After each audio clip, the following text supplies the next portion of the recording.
برامج مايكروسوفت اوفيس من الحاجات الأساسية والمهمة اللي انت بتتعامل معاهم في الكمبيوتر بتاعك، وبتحتاجه سواء في شغلك أو في دراستك أو في أي حاجة تانية. وعشان كده أنا عملت سلسلة بشرح فيها البرامج دي، وبداية السلسلة دي هتكون ببرنامج مايكروسوفت وورد لأنه أبسطهم وأسهلهم، وده يعتبر المفتاح والأساس اللي انت لو فهمته يعتبر انت فهمت 70% من أشكال برامج المايكروسوفت. بعد كده هندخل في الباوربوينت، وفي الآخر هننهي بالأكثر طلبا وهو الإكسل. قبل ما تبدأ السلسلة دي أنا محتاج منك 3 حاجات بس. أول حاجة، في حالة إن أنت لو بتتعامل مع الماوس والكيبورد لسه مبتدئ خالص، فأنا عامل لك فيديو عنهم مدته 3-4 دقايق، هتلاقيه في القناة وهسيب لك اللينك بتاعه في الديسكريبشن بتاع الفيديو ده. تاني حاجة، أهم حاجة لازم تعملها وهي التطبيق.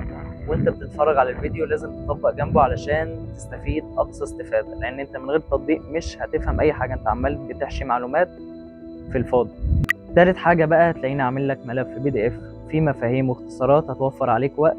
هسيب لك اللينك بتاعه تحت في الديسكريبشن بتاع الفيديو ده، ويستحسن ان انت تشوف الملف ده. وصدقني انت بمجرد ما تتفرج وتبدأ تطبق وتشوف الدنيا جاية منين ورايحة فين، انت من نفسك هتشتغل ومش هتحتاج تتفرج على فيديوهات كتير. واخر طلب هطلبه منك ان انت تعمل شير لاكبر عدد من الناس عندك علشان يستفيدوا هم كمان.